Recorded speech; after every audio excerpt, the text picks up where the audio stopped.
Hey everybody, it's Jane Johnston with the Briar Hill Group at Remax Closen, host of Vancouver Island Time. Today I'm here with Sarah Elwood of Sitka Law Group.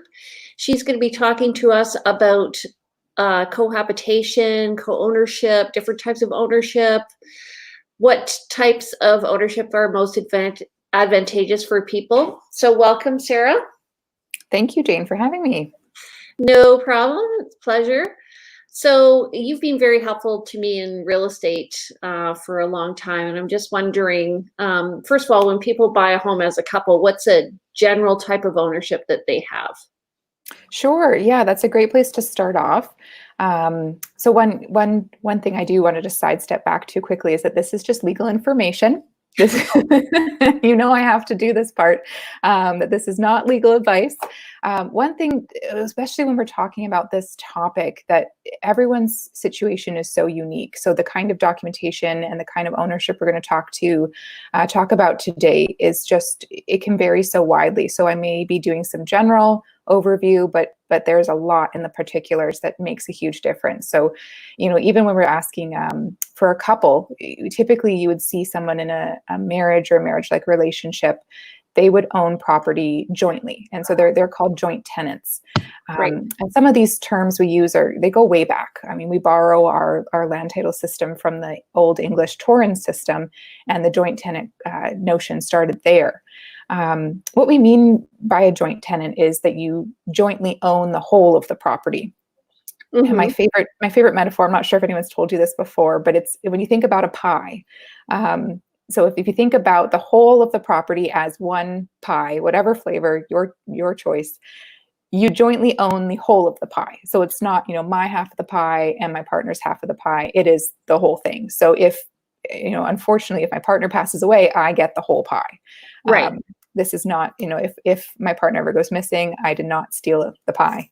So that's the situation here we're looking at. And the thought behind it as well is when someone is in a marriage-like relationship, usually you're intending that your assets are your joint assets, and that both people bring something to that relationship.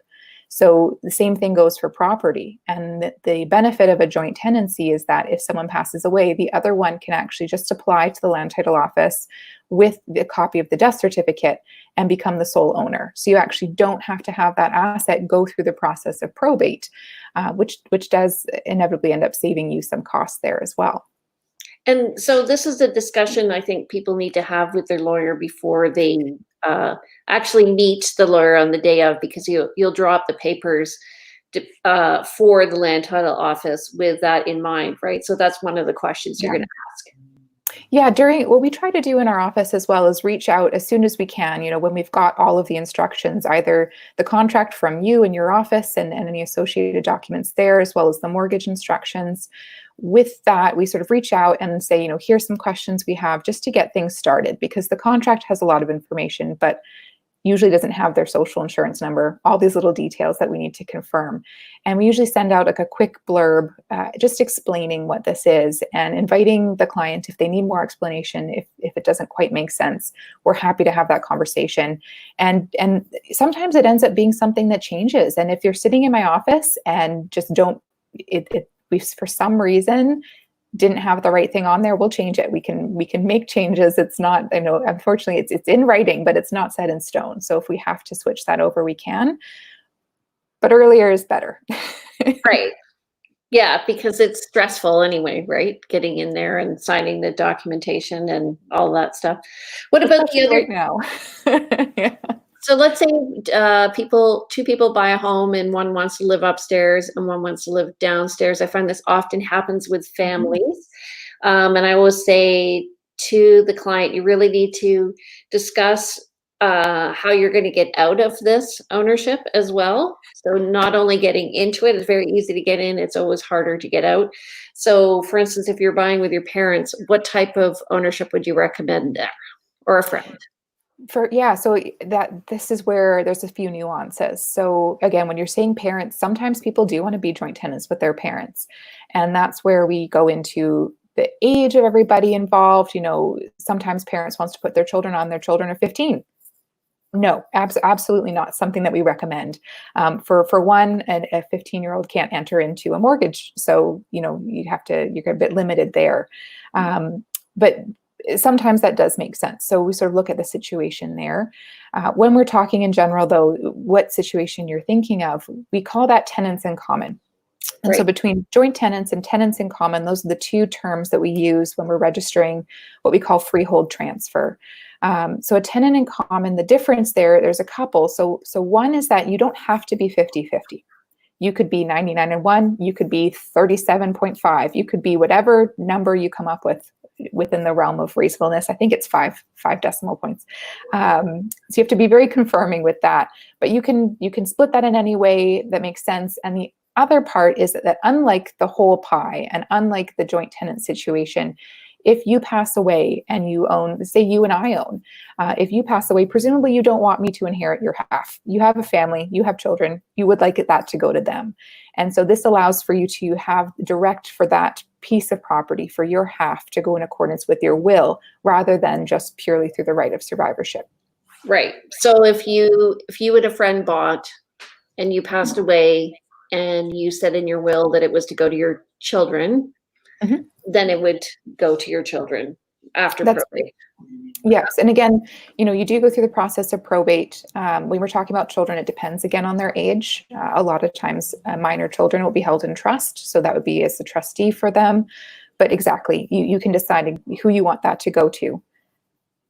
Okay. So what about taking that to a business relationship in purchasing buildings? Yeah. So when I'm thinking about a business relationship, there are a couple situations. And I think rather than dividing it by the nature of the relationship, it makes sense to do it by what vehicle you're using.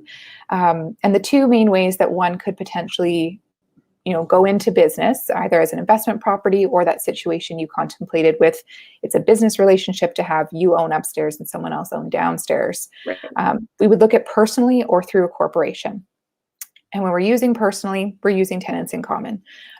One, it could be even, if you've got the upstairs downstairs situation, 50-50 is completely permitted. That is very common. We have had people who have wanted to enter into that kind of an arrangement due to cost, due to, the best home you can get for the amount of money you're able to put in. And so then, when you're looking at holding things personally, that's where we start to look at other legal mechanisms in order to help govern that relationship. And I think that's what you alluded to at the beginning of this conversation as well. Right, because you have to decide, okay, so if you're a child and you're entering into a purchase with your parents and all of a sudden you bring a spouse in, you have to decide, okay, well, what is the contingency if somebody brings a spouse in? Do they, are they going to become part owners or not, right? Mm-hmm. And they would Exactly. like to have a cohabitation agreement, I'm thinking, too. Yes, and when you're talking, whenever you're talking spouses, and that's where sort of what I said at the beginning here, there's so many nuances to this kind of a conversation. People could be in what we call now a cohabitation agreement. It used to be called a prenuptial. A lot of people still refer to it that way because that's Right. how they see it on TV. That sort of provides the direction as to what happens in the case of marriage breakdown with assets. So you actually could have one of those in play and also have a cohabitation agreement or a co-ownership agreement in play for specific property. And again, when you're talking about, I do have families who have decided that it's best to protect their interests to have a co-ownership agreement. Now you've got cohab stuck in my head. Sorry. No, so a co-ownership agreement is another document that's supposed to govern rights, responsibilities, and then the what ifs.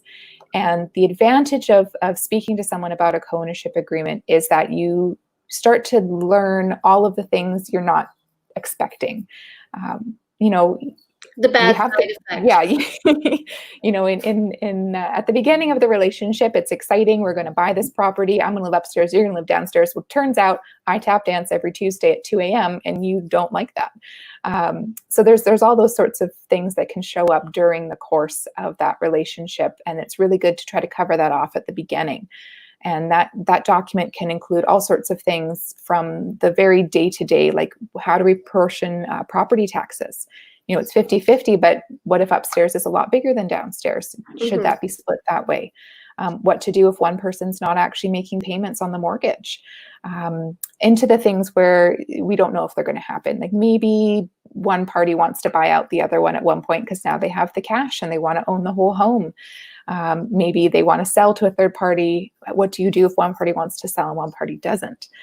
So all those things get dealt with. Same thing with just a note about death, talking about the fact that there is a will and this is going to go in accordance with that, allowing for an executor or an heir to step into the role of that individual in the agreement, which is usually necessary to ensure the longevity of that agreement. And a lot of times I'll talk about what happens if we don't agree. And the nice thing about covering that off at the beginning is that no one escalates it from the go. Usually we go through the course of mediation, something that's a little bit lower, more cost affordable, and can usually get things done. And also, when you deal with it before you get into trouble, you'll probably be dealing it with cool heads, right? I was going to say Exactly. a sound mind, but cool heads, and cool heads prevail. So what happens when a spouse moves in with somebody else? Let's just say it's just a single person and somebody moves in as a boyfriend. When do they transition from being just a roommate to now a partner that might have some rights? Right. So yeah. So when we're talking about family law, my understanding is it's 2 years living together continuously in a marriage-like relationship. Family law is not my area of practice on purpose, but those sorts of general timelines you usually stick out in your head because you need to be mindful of that. So that's the general rule of thumb there that we go to. But at any point in that time, if you decide, I have had people who are in the marriage-like relationship, but want to cover off just this one property. So they only want to talk about this property. If one partner already owns it, the other one's like, I'm going to buy in or I'm going to go on the mortgage. You can deal with just that if you'd like. In general, if those sorts of arrangements are being made and you're not planning to go on as joint tenants and there's still some thoughts there about protecting maybe inequitable assets, you might want to be looking at getting a cohabitation agreement in place as well. Okay.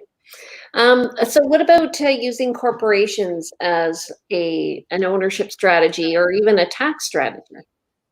Yeah, and you hit it right there. One of the reasons that you would look at having a corporation is for taxes. So usually if clients are thinking about buying a property in that way, they get accounting advice very early on. One of the things that I had some sort of pearls that I had written down here. One of them was to decide early. If you are looking to purchase, decide ahead of time if you want to be purchasing in a corporation or purchasing personally. And the reason for that is twofold. So one is assignment. And you and I run into this a lot of times in the new construction side of things. Some people won't let you switch. So Right. if you decide to purchase personally and then go get accounting advice and realize, no, a corporation is really in our best interest, it might not be possible to switch that. And the issue is that if you switch from personal to a corporation, you can trigger property transfer tax. And more often than not, you have to pay for that transfer, even though it's all essentially the same person. So that's something to think about early on. And when we're holding... After title is registered and then they move from personal to corporation, they would then have to, that would be, because it would technically be a sale. Exactly. It's a transfer and the transfer is registered in the land title office. So you hit that trigger right there. Yeah.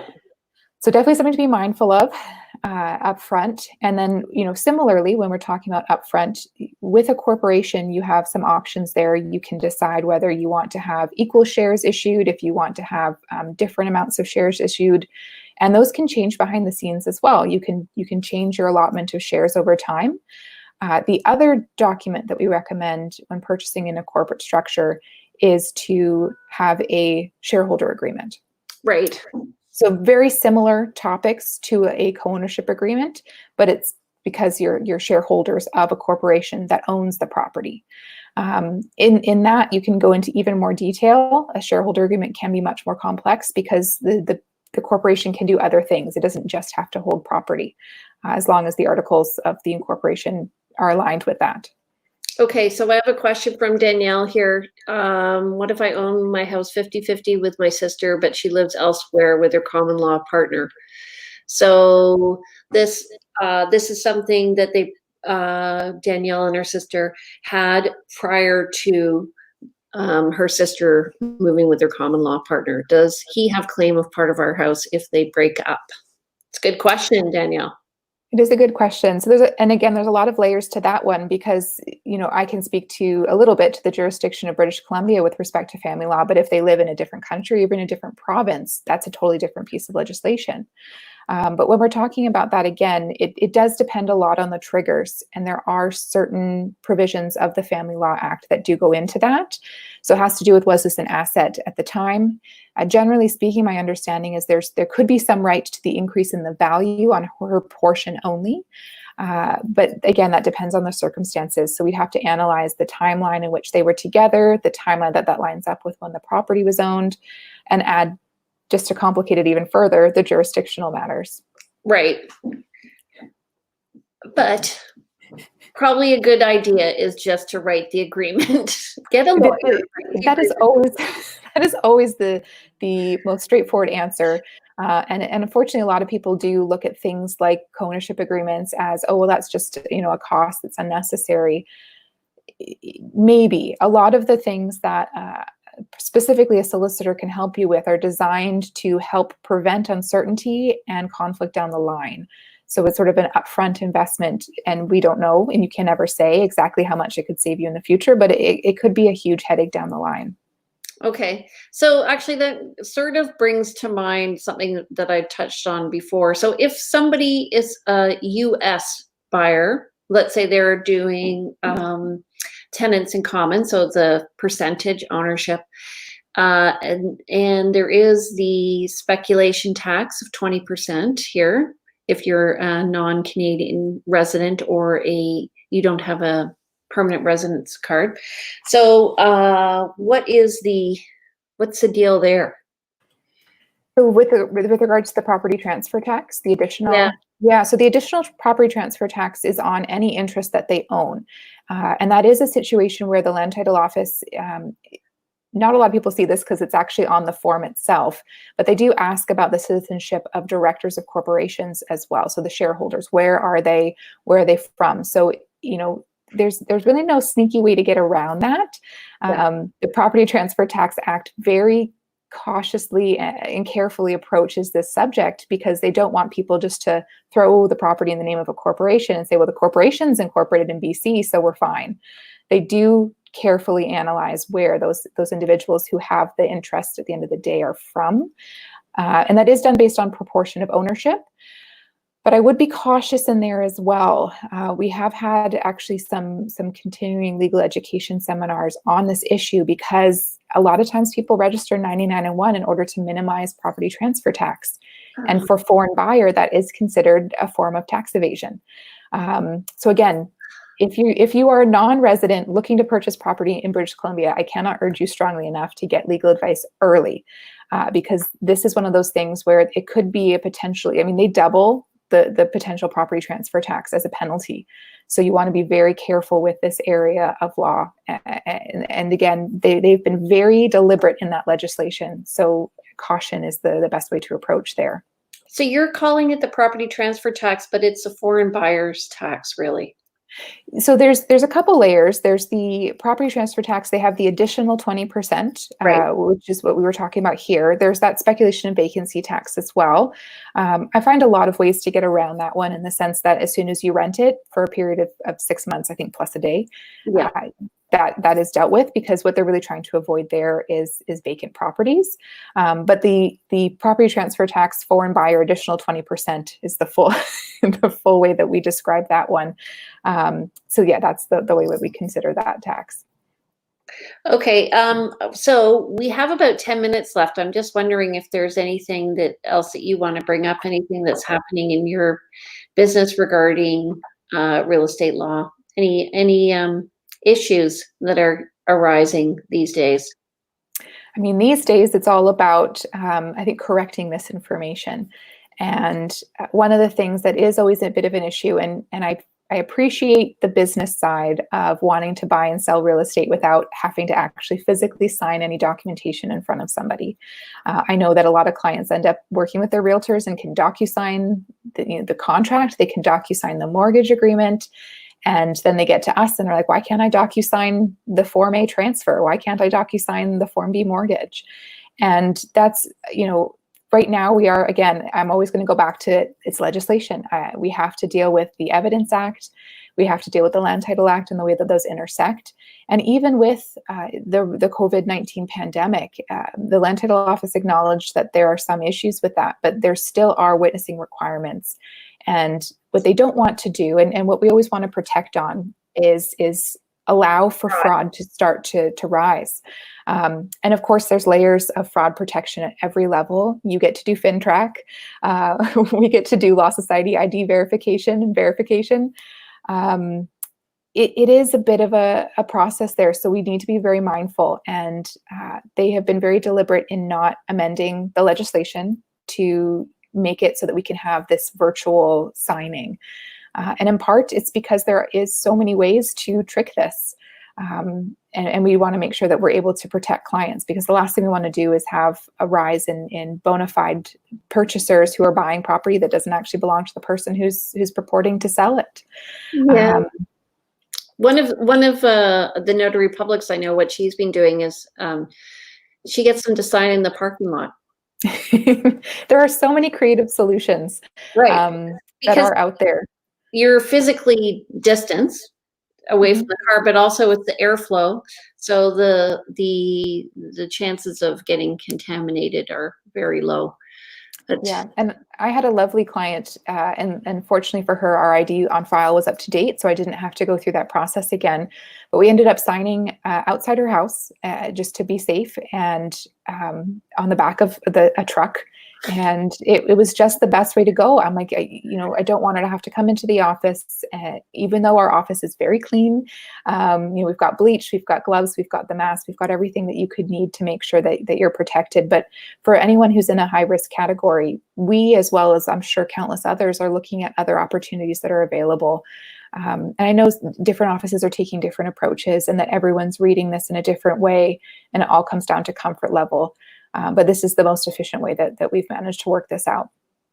Actually, interesting thought. I'm showing a property later today, and I'm finding the COVID-19 forms differ from place to place, with what they require.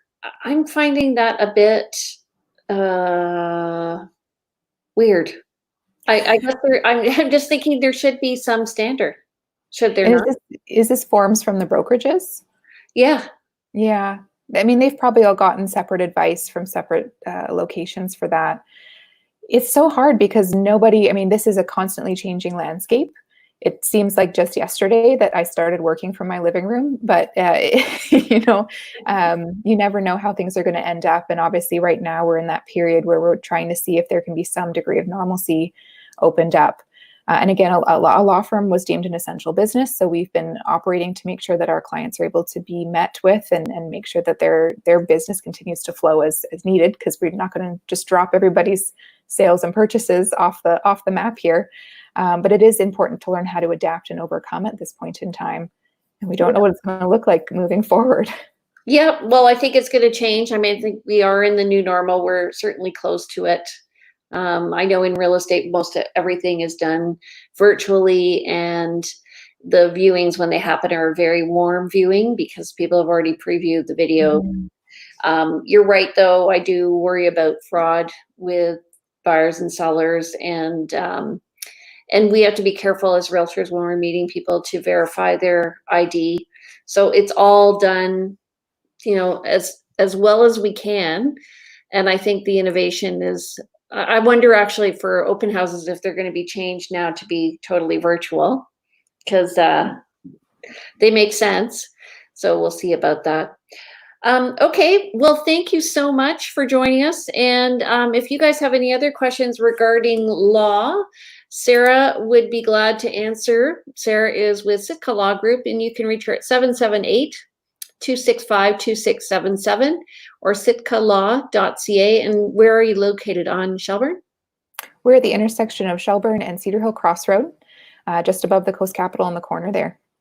Awesome. Okay, thanks for coming. Tomorrow we're going to be talking with a lady with the from Bodacious Boutique. She's going to be talking about how she pivoted her business to do very successful sales during a time when probably a lot of people aren't showing or buying homes. And then on Friday, we're going to be talking to a lady who's singing to young children over the internet and engaging them that way. All right, thanks, Sarah. Really appreciate having you here. And hold on, we have one comment. A thumbs up from Lori Frank. So thank you very much. Thank you, Jane, and thank you, Lori. You're welcome. Take care. Have a great day, everybody.